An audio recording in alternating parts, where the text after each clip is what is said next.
Sanjaya. Saya dari angkatan 22. Saya di sini dengan teman saya. Nama saya Anandario Bastian Areva dari Fakultas Fisip jurusan Ilmu Politik. Saya dan teman saya di sini sebagai podcaster akan mewawancarai narasumber kita pada kali ini dengan Bapak. Nama saya Royani Abdul Rahman.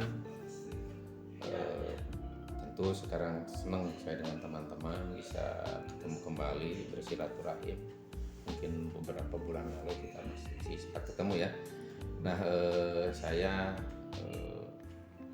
background saya, pendidikan saya itu S1 di UIN di Yogyakarta dengan spesialis mungkin kajian politik Islam ya. Karena saya ngambil jurusan sejarah kebudayaan Islam di situ, tapi saya konsen kepada gerakan politik, terutama baik yang klasik dan sampai yang kontemporer. Itu mungkin kajian saya dulu ya waktu saya ngambil S1, sehingga kalau kita memotret perjalanan sejarah terutama tentang masalah bagaimana gerakan pemikiran, gerakan politik baik itu di internasional, di Indonesia, baik pasca kolonialisme ya, kita mungkin memotretnya ke sana bagaimana gerakan Islam itu sendiri, baik yang dalam tanda kutip yang tradisionalis dan yang modernis atau modernis sekalipun. Itu yang mungkin teman-teman akan kita bahas dalam diskusi kita. Dan mungkin dari pembahasan kita ini mungkin bakalan dijelasin oleh rekan saya Anandario. Iya, di sini kita ada sedikit pembahasan menarik yang kebetulan nanti sepertinya kita akan mengaitkan dengan isu pemilu 2024. Yang dimana di sini kita menganalisis, membahas tentang pemikiran politik tradisional, pemikiran politik Islam tradisional dan pemikiran politik modern. Dimana kita tahu dulu pada pembahasan kita seperti minggu-minggu lalu kita telah membahas tersebut, bahwa dulu pada zaman dulu ya masa-masa kita pahlawan-pahlawan kita di situ banyak yang memperjuangkan ideologinya, terutama yang identik ini dengan terutama Islam, yang dimana sedikit saya spill juga bahwa pada intinya kalau tradisional Islam ini pada intinya mereka ingin untuk ideologi dari ajaran-ajaran Islam itu diimplementasikan kepada dasar-dasar negara kita. Nah, sementara dari kaum modernis ingin mendamaikan antara ajaran agama dengan ajaran negara, maksudnya biar satu, tidak lagi kontradiksi seperti dari pemikiran Islam tradisional. Nah, mungkin kita bisa mulai aja langsung ya Pak.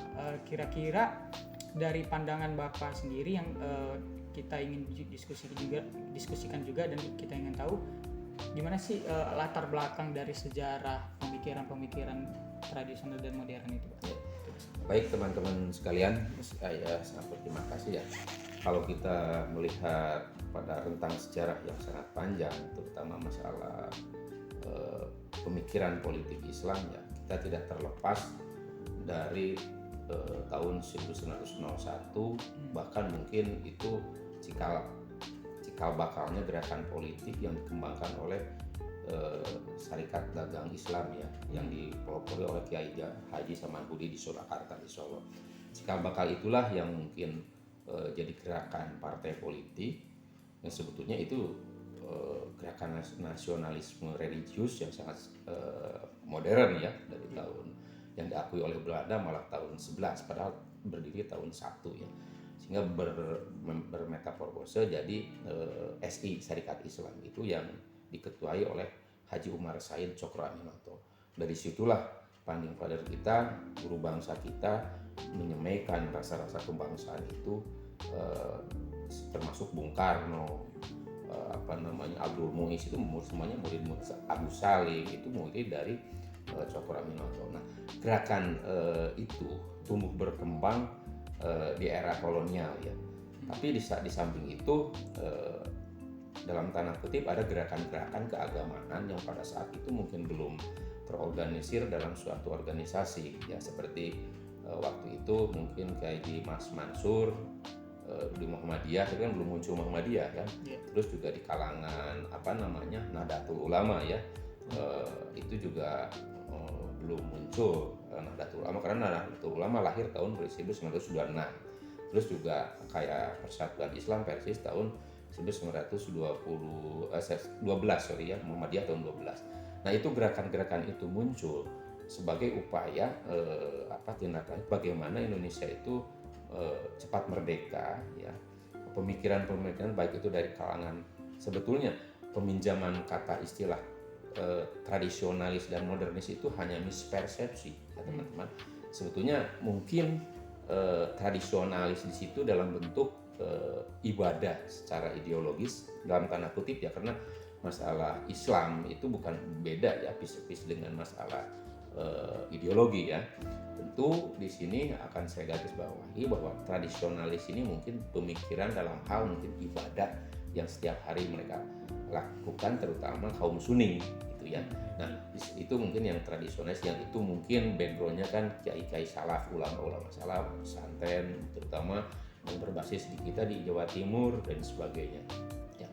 Lalu mungkin gerakan-gerakan modernis itu dipelopori oleh kaum-kaum atau umat-umat Islam yang notabene berlatar belakang pendidikan umum ya, dari pendidikan barat Belanda waktu saat itu, yang mungkin juga entah itu Muhammad Nasir, Muhammad Rum ya, termasuk Hatta juga ya. Itu kan gerakan-gerakan yang mereka kembangkan dari sebelum Indonesia merdeka. Nah itu gerakan sehingga muncullah nanti mungkin kalau meminjam istilah kata Fajur Rahman ya, jadi kalau kita tadi teman-teman mengatakan tradisionalis dan modernis, kalau Fajur Rahman di dalam bukunya itu tentang Islam adalah neo-revivalisme.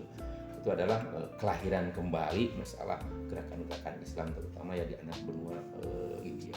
Itu mungkin sebagai ilustrasi ya teman-teman bagaimana gerakan yang melatar belakangnya tentu pada saat itu adalah karena pasca perang dunia pertama menghadapi perang dunia kedua. Di situ kan sekutu kalah ya. Nah, jadi ada harapan untuk negara-negara terjajah terutama yang mayoritas dijajah oleh Eropa itu sudah mempersiapkan diri untuk memerdekakan diri ya, terutama mungkin di Asia ya Indonesia, Malaya dan sebagainya. Itu mungkin gerakan-gerakan itu juga terinspirasi ya dari pan-islamisme yang memang waktu itu juga sudah mulai gencar di Timur Tengah, terutama di Mesir ya, Mesir dan sebagainya. Itu mungkin untuk sekedar pembukaan ya. Istilahnya dari pandangan kita sebenarnya tradisional dengan modernis ini sebenarnya persepsionis aja Pak. Iya, mispersepsi. Iya, mispersepsi gitu. Nah, dari sejarahnya sendiri Pak, apa ada kontradiksi nih antara golongan yang tradisionalis ini atau yang modernis? Mungkin memasuki era partai politik ya, pemikiran ini tentu ya, kalau dulu Cokro Aminoto bahwa dengan adanya Sarekat Islam itu untuk menuntut Indonesia berparlemen ya. Karena waktu itu yang parlemen atau DPR pada saat itu memang dikuasai oleh Belanda, jadi orang pribumi atau bumi putra nggak ada. Nah maka dari itu dari tahun 05 Indonesia bumi putra itu melakukan protes lah dalam tanda kutip terhadap Hindia Belanda. Akhirnya Sarekat Islam sekitar tahun 10-an itu sudah ada wakilnya di parlemen Abdul Muiz ya. Nah yang saya katakan tadi bahwa gerakan ini terutama mungkin tadi ditanyakan ya masalah tradisional itu dan modernis itu juga dalam kenyataannya ya, apalagi pasca Orde Baru selesai, ini sangat tipis ukuran-ukuran. Seperti lihat mungkin ketika pemilu tahun 1955 yang konon dikatakan oleh para peneliti barat bahwa itu adalah pemilu yang paling demokratis ya di Indonesia, katanya ya, banyak peneliti sehingga menghasilkan banyak riset-riset. Nah di situ sebelum Indonesia merdeka tahun 42 ya, ketika penjajahan Jepang masuk, di situ partai politik berarti adanya kesamaan pemikiran antara kaum Islam modernis ya, terutama di situ terutama golongan-golongan yang dibentuk pada saat itu oleh tentara Jepang, itu Masyumi ya. Jadi partai Majelis Suro Muslimin Indonesia atau Masyumi. Nah, partai-partai lain nggak boleh oleh Jepang. Justru umat Islam dikasih kebebasan untuk mendirikan partai. Itu tahun 43 ya. Nah, sehingga dengan dasar itulah di situ justru bergabung di dalam Masyumi itu ada Muhammadiyah, ada NU, ada PERTI Persatuan Tarbiyah, ada juga Jamiatul Wasliyah, ada juga Matahul Anwar. Jadi ormas-ormas Islam itu bergabung dalam Masyumi sehingga menjadi kekuatan besar. Makanya ketika memasuki pemilu raya tahun 1955 justru di situ Masyumi mendapat urutan kedua. Nah, jadi waktu itu dimenangkan oleh PNI. PNI mendapatkan kursi 119.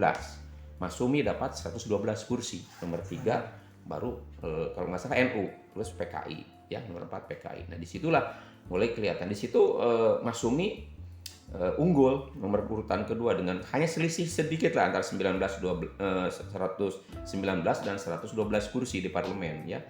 Nah, tapi menjelang selanjutnya malah pemilu-pemilu selanjutnya malah itu juga sudah ada semakin banyak multi partai itu ya. Justru kekuasaan Bung Karno juga kurang begitu stabil ya. Akhirnya juga Bung Karno menerapkan sistem, sebetulnya zaman Bung Karno juga sudah ada PUSI. PUSI itu gabungan partai-partai. Jadi untuk penyederhanaan partai pernah terjadi di zaman Bung Karno. Nah, sehingga partai-partai Islam di sini tetap menjadi partai sendiri ya. Partai sendiri, terus partai-partai kayak PRT punya sendiri. Nah, tapi memasuki bagaimana agar partai itu tidak banyak ya.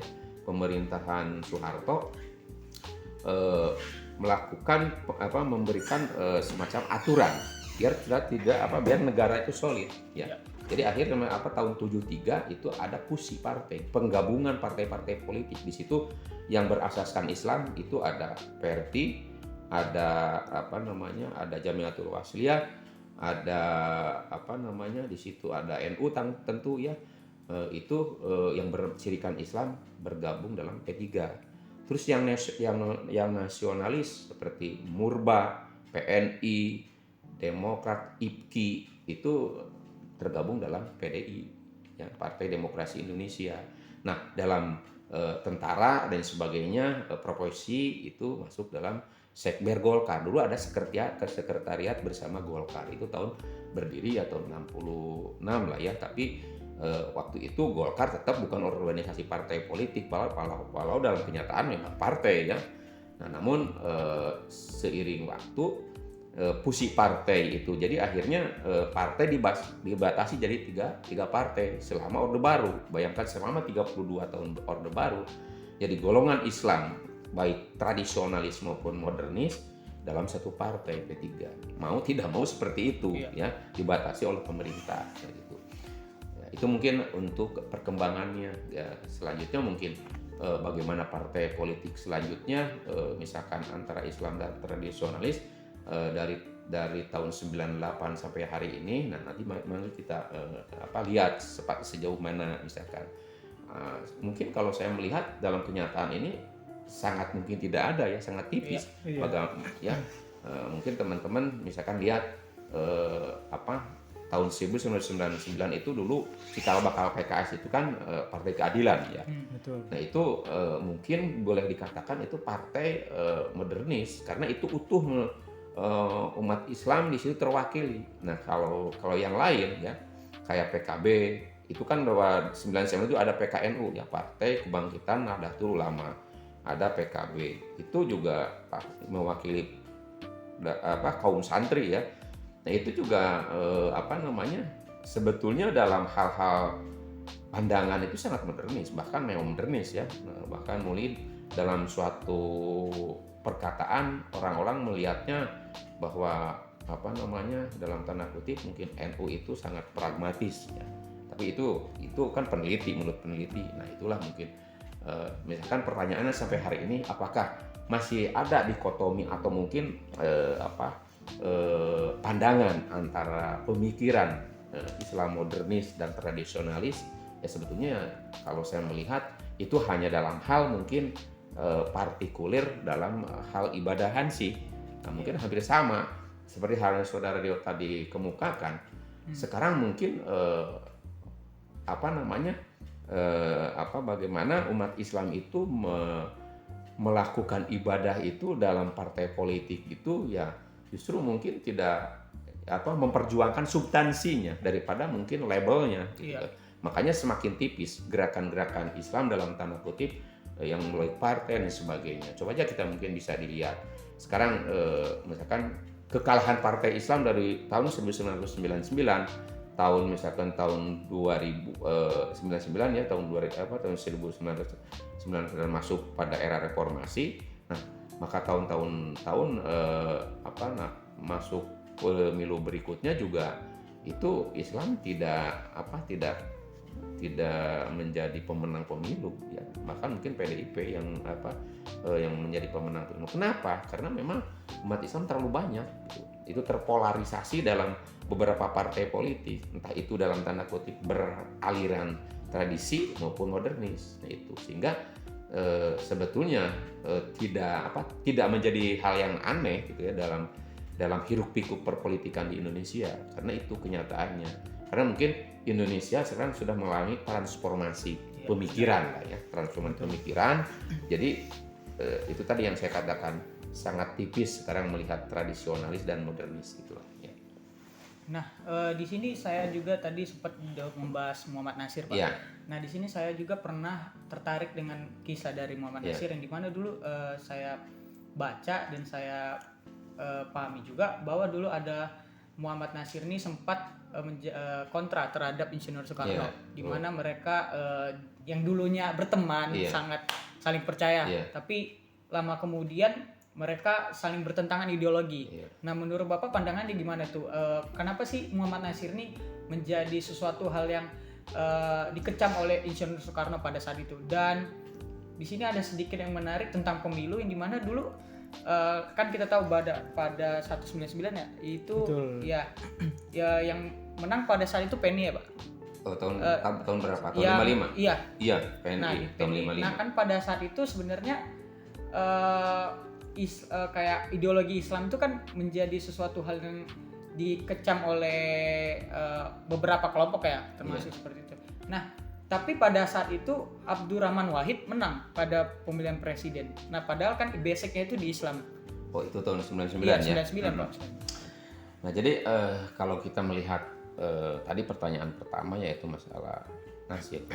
Jadi Muhammad Natsir itu adalah seorang intelektual yang sangat berkaliber internasional ya. Beliau tuh menguasai mungkin lebih dari 9 bahasa, sama dengan Kiai Haji Agus Salim. Malah beliau itu otodidak ya. Kalau Natsir kan sekolah ya. Kalau Kiai Haji Agus Salim itu malah otodidak. Nah, pandangan-pandangan politik Muhammad Natsir yang kelak mungkin memimpin Masyumi ya, karena Soekarno itu berpandangan kan walaupun dia seorang muslim tapi berpandangan dalam tanda kutip sekuler ya. Jadi ada dikotomis antara Islam dan negara. Nah, sedangkan Muhammad Natsir dalam pemikirannya di sini bukan berarti Islam itu nation state ya. Berarti untuk mendirikan negara Islam, tidak. Tapi di sini bagaimana Islam itu dipakai, dianut oleh bangsa Indonesia itu dilaksanakan substansinya dari nilai-nilai ajaran Islam itu sendiri. Tidak mesti bahwa, makanya Masyumi itu lebih modern hidupnya, gerakannya lebih bagus. Coba mungkin teman-teman bisa membaca bagaimana gerakan-gerakan pemikiran yang dilakukan oleh bapak-bapak kita pendiri bangsa itu, terutama yang dari tokoh-tokoh Masyumi. Nah, kenapa waktu itu memang tokoh-tokoh Islam terutama yang Masyumi itu pernah terlibat PDR ya. Jadi padahal itu PDR itu juga untuk menyelamatkan Indonesia kan. Karena waktu itu Indonesia secara de facto sudah masuk lagi kan Belanda ke Indonesia. Makanya Natsir, Kiai Agus Salim, terus Mr. Sarifuddin itu kan di Sumatera. Mungkin kalau dulu tuh Indonesia Sumatera Timur ya, kalau sekarang mungkin antara Padang dan Sumut ya. Disitulah beliau-beliau itu jadi di pengasingan, karena Bung Karno kan waktu itu kan ditahan oleh Belanda. Iya. Nah itu dari situlah mungkin seolah-olah dalam pandangan saya melihatnya seolah-olah akan mendirikan negara, tidak, padahal itu menyelamatkan negara, PDR itu ya. Jadi pemerintahan darurat kan. Nah dari situlah agak renggang ya pemikiran kehidupan Bung Karno dengan Muhammad Nasir. Padahal seperti kita ketahui bahwa Nasir itu adanya teori integralistik itu kan Nasir. Jadi kembali lagi ke Undang-Undang 45 itu kan Nasir.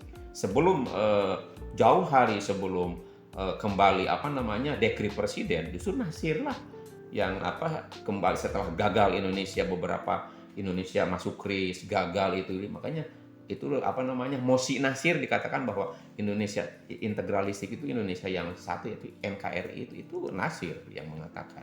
Ya sudah disitulah konsep Nasir tentang negara integralistik gitu ya teman-teman. Jadi kalau misalkan memasuki masa pemilu 1999 di situ mungkin PKB unggul dari partai-partai yang lain, misalkan ya, unggul dari PK Partai Keadilan, unggul mungkin dari PAN waktu itu mungkin hanya 9% kalau nggak salah ya. Nah kenapa? Karena tadi selama 32 tahun pemerintahan Orde Baru, jadi Islam itu dalam tanda kutip terkungkung. Jadi hanya aspirasi politiknya lewat P3 pun sangat dibatasi. Sehingga memasuki 1999 itu masa euforia, masa cocok tanam, di mana Indonesia, terutama mungkin kaum muslimin yang dalam tanda kutip yang melek tentang politik, kan syaratnya mendirikan partai politik itu hanya 50 orang anggota itu sudah cukup. Terus mungkin nanti dibentuk di tiap-tiap provinsi dan kabupaten kota, kan itu tidak ribet. Sehingga pada saat itu tahun 1999 yang mendaftarkan diri, kalau sekarang mungkin KPU ya, itu hampir 141 partai politik. Dan dari 141 partai politik itu 40 partai Islam ya. Itu 40 partai Islam. Nah, tetapi dari 141 yang terdaftar, 40 partai Islam dan 48 yang lolos ya. 48 lolos ikut pemilu. Nah, di situ salah satunya misalkan PKB ya, PKB kalau nggak salah urutan keempat atau keberapa saya lupa lagi.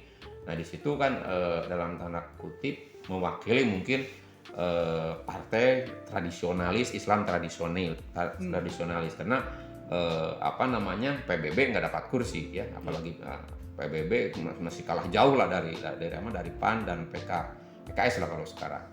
Nah, dengan demikian sejatinya PBB itu mestinya sebagai partai yang menggenapkan nilai-nilai Masyumi, mestinya menang ya dalam pemilihan umum 1999, tapi mungkin karena polarisasi gerakan Islam itu terlalu banyak, sehingga kalau kita kelompokkan berapa partai politik yang berasaskan Islam itu dalam satu ranah, di situ mungkin ada Islam tradisionalis, bias, sudah sangat tipis perbedaannya. Itu mungkin dalam hal ibadah aja mungkin ya, karena dalam hal partai dalam perpolitikan kiranya juga sudah sama ya, seperti begini, misalkan untuk umat Islam tidak saja mungkin seperti misalkan undang-undang wakaf, undang-undang zakat, itu semuanya juga bukan hanya didorong oleh PKS, oleh P3, itu oleh semua partai, terutama partai-partai yang mungkin ya teman-teman yang ada di partai lain. Jadi kembali lagi bahwa Islam itu pada substansinya gitu, bukan kepada Islam sebagai hanya dalam ritualansi gitu, tapi kan substansi Islam itu banyak, termasuk ranah politik di sini. Siasa ya kalau dalam bahasa Arabnya. Demikian mungkin. Oke, baik. Tadi kita udah ngedengar dan dikasih penjelasan latar belakangnya juga secara detail. Mungkin kita bakal nanya ke partainya kan. Tadi kita udah nyinggung dua pemikiran ya, Islam ini dapat mempengaruhi dalam politik kayak politik kita. Terus dalam partai berarti tidak menutupi bahwa partai juga dapat memasukkan ideologinya kayak pembelajaran atau tadi latar belakang Islam kayak gitu kan Pak. Iya. Nah seperti kayak PPP dan PKS ini kan partai yang Berasas memiliki Islam. asal NU, Iya.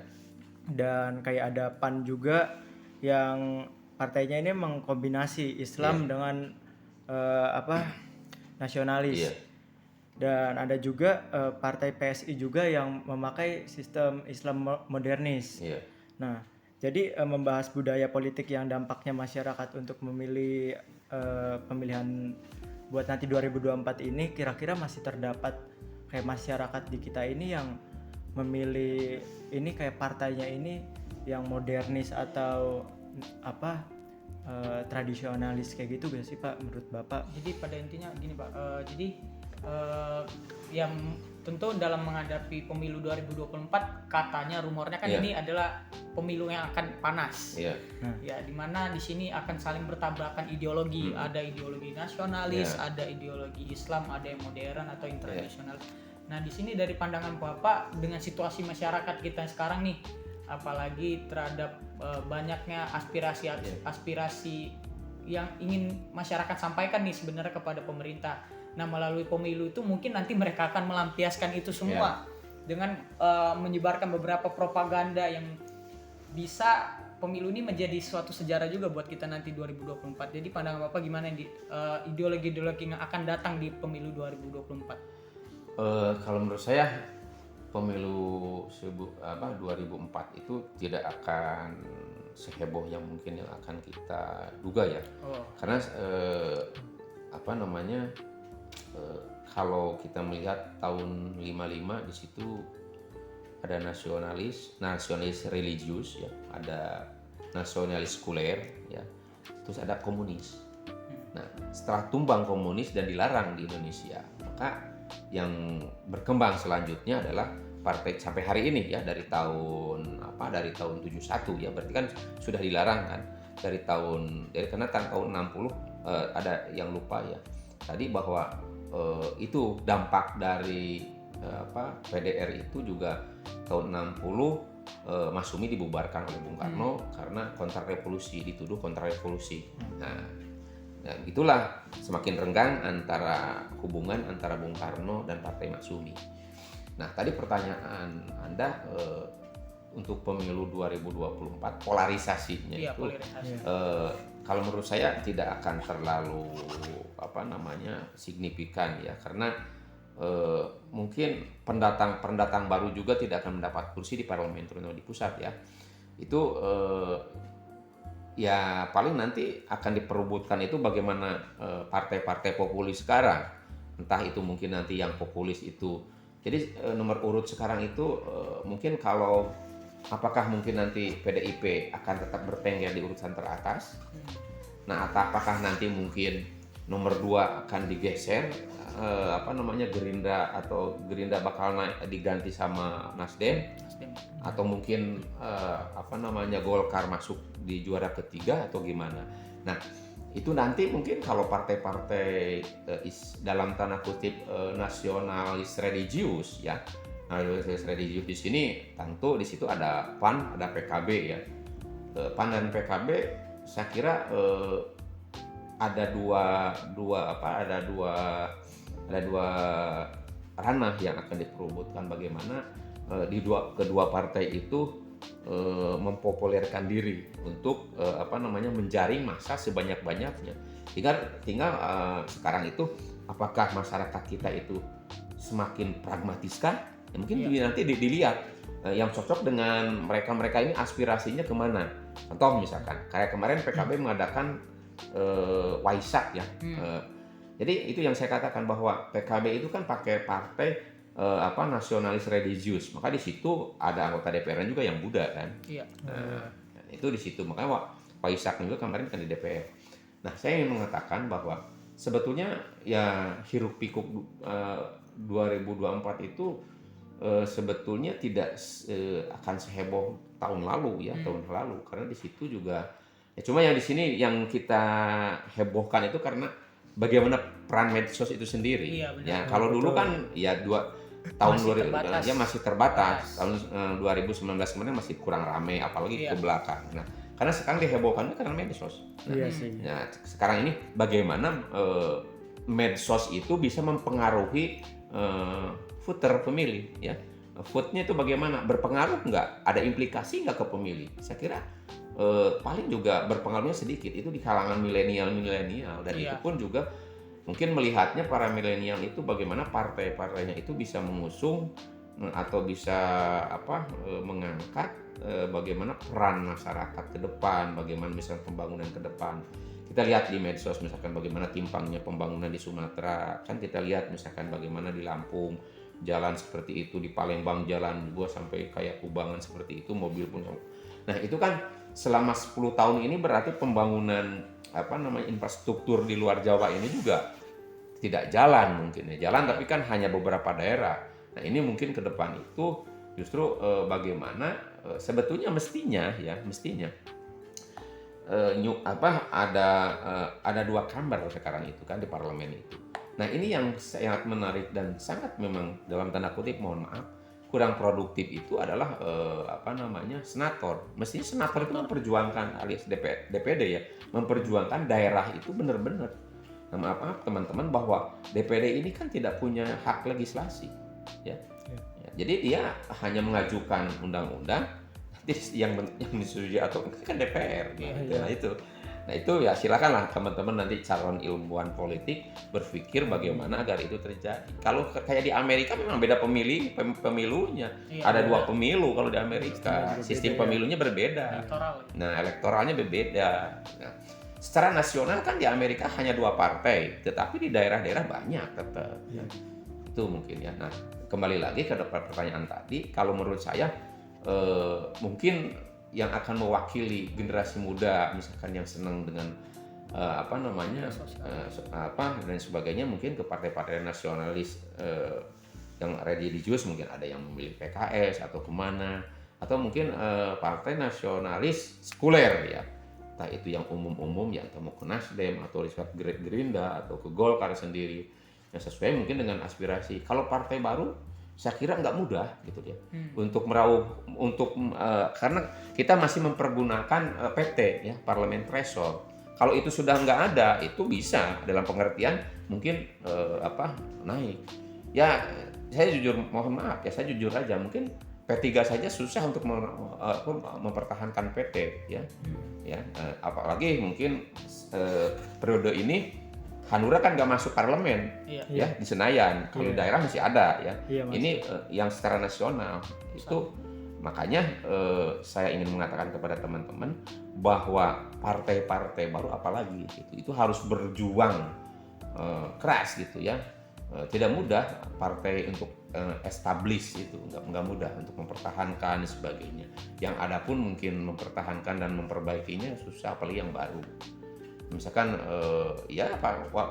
belum tentu partai yang banyak duitnya misalkan dalam tanda kutip orangnya juga, kalau urusan partai kan juga nanti tergantung pasar ya yang memilih kan.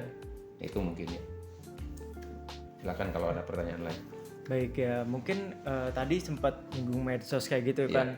Dan saya ingin bertanya juga Pak, bagaimana sih kayak kita generasi muda atau Gen Z kayak gitu buat tertarik dengan partai-partai dan cara pandang kita terhadap partai itu yang bener nih gimana gitu. Kadang kan kita juga ada juga yang baru pertama kali untuk memilih, jadi kadang masih kayak bingung atau enggak generasi kita ini kalau gak bingung ikut-ikutan atau enggak tergantung siapalah yang ngasih kasarannya kan, masih banyak juga kan apalagi di desa-desa kayak gitu yang pakai ya cara-cara kotor kayak gitu.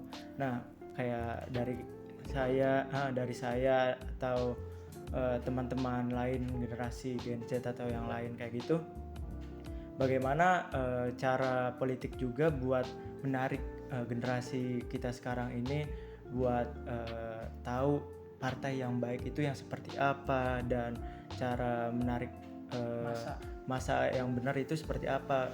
Karena membahas teknologi juga kan generasi kita pasti dekat paling dekat dengan teknologi Iya. juga Pak. Nah, dan gampang juga termakan oleh isu-isu Iya, yang beredar. Nah, Karena kan jadi semakin ya kita juga sebagai mahasiswa ataupun sebagai masyarakat ya, karena kami juga merasakan sih Pak, ini kalau dari partai ini sendiri saking banyaknya polarisasi yang Iya. dibuat, jadi kami bingung nih menentukan yang mana sih yang benar, yang nasionalis, ideologis yang mana. Karena ada yang tiba-tiba dari religius ke nasionalis, ada yang nasionalis ke, maksud kami kan di sini sebenarnya partai ini maunya, kalau dari kami mungkin Lilo juga setuju ya, kemarin kan kita sudah Itu dalam pengertian lokalis ini ya mungkin tidak lurus PT lah. Misalkan kan Hanura masih ada kan di daerah-daerah, Hanura, terus PBB masih punya kursi jadi kabupaten kota.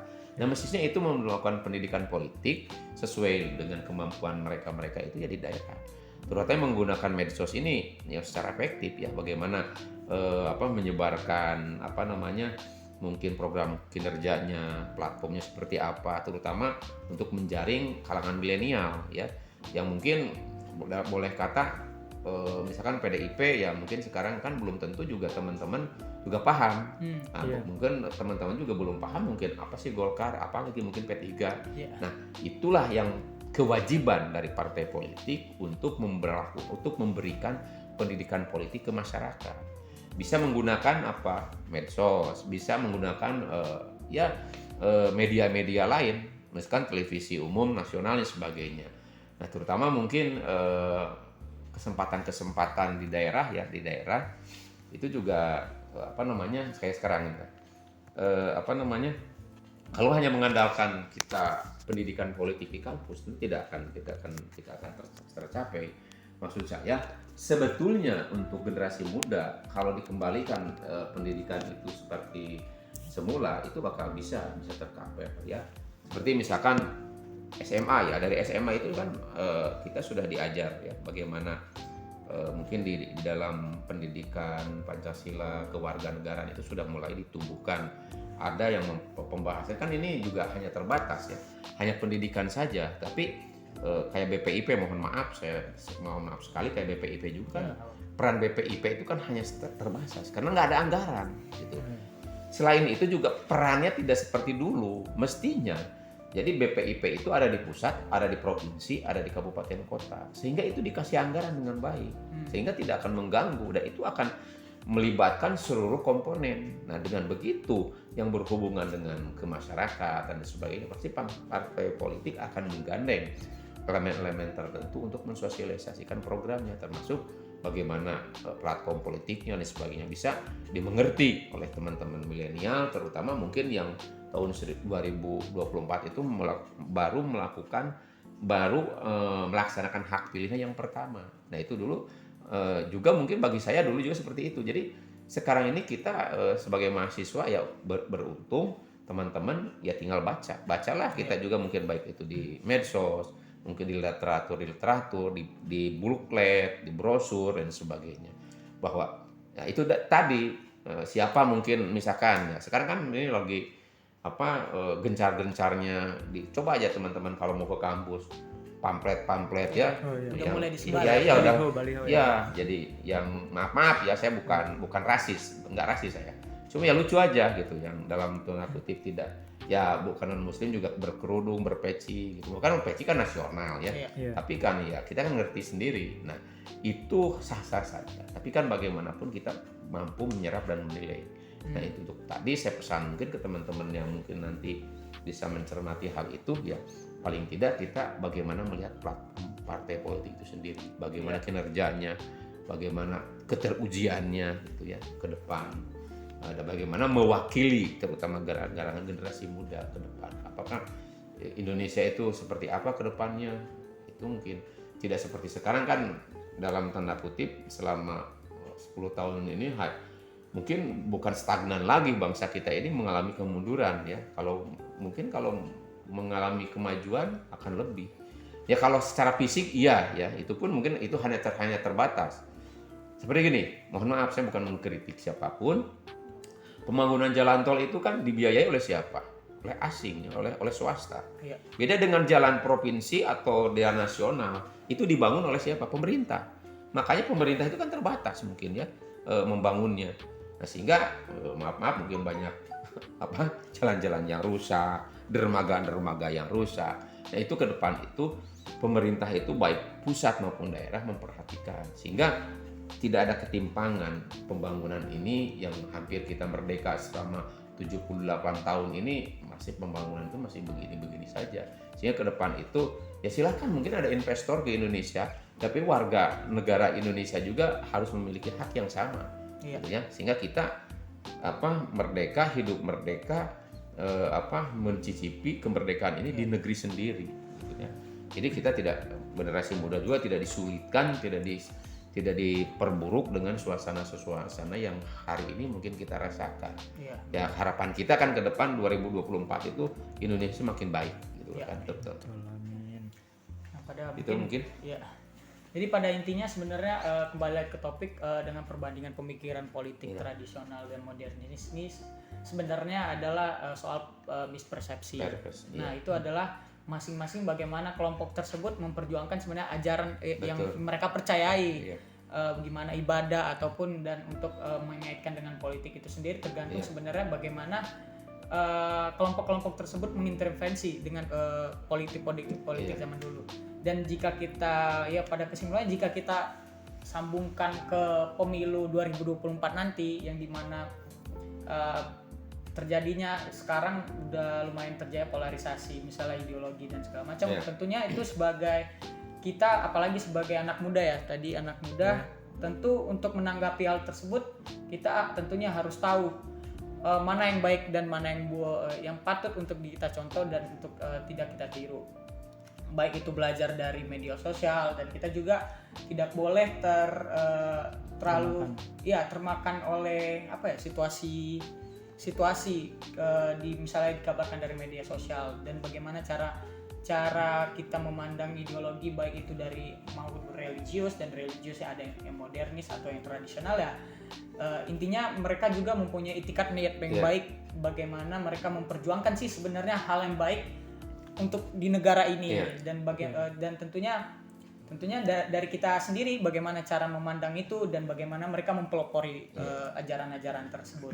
Dan mungkin juga semua partai ingin negara ini juga ya baik juga karena mungkin dengan cara-cara mereka saja yang membedakan kayak partai ini pakai cara ini, partai yang lainnya pakai cara yang lain.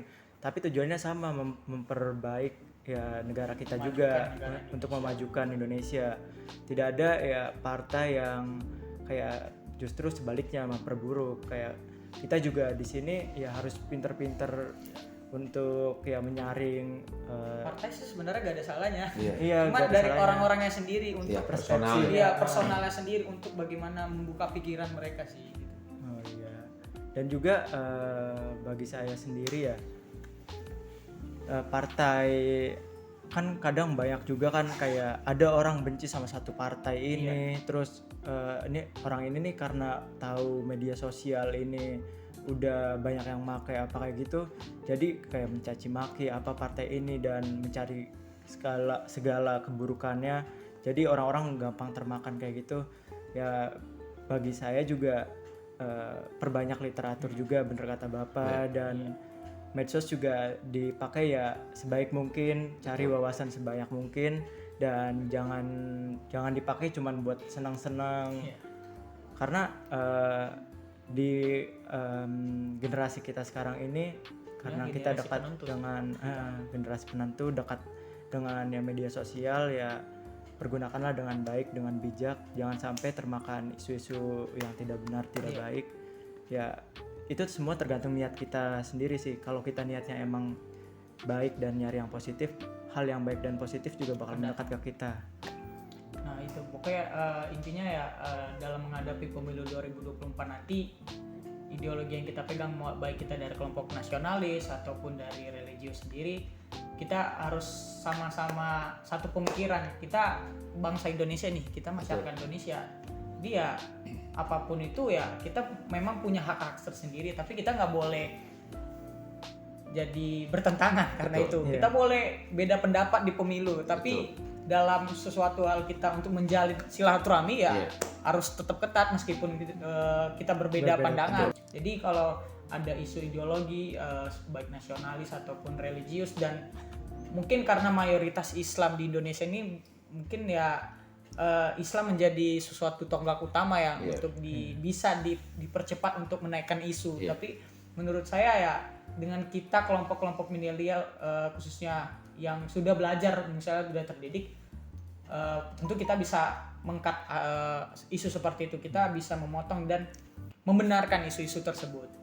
Nah mungkin itu kesimpulan. Ada lagi mungkin ya kesimpulan sudah dijelaskan dengan Rio, dan penjelasan dari Bapak juga sudah cukup jelas dan detail. Mungkin ya itu saja dari saya. Mungkin itu saja diskusi dari kitanya, dan kami juga terima kasih kepada Bapak. Terima kasih banyak Bapak. Semoga dengan edukasi kita kali ini, sharing session kita kali ini ya, teman-teman juga yang bisa menonton ini juga nanti teredukasi dengan hubungan dari sejarah masa lalu jika kita kaitin di pemilu 2024 nanti. Ya, insya Allah. Ya. Baik, tanpa kami terima kasih atas segala diskusinya, dan waktunya juga. Terima kasih juga atas waktu yang sudah Bapak luangkan untuk kami. Dan buat teman-teman juga, mungkin dari kita jika ada salah kata atau salah omongan yang kurang enak didengar, kami mohon maaf, dan Assalamualaikum warahmatullahi wabarakatuh.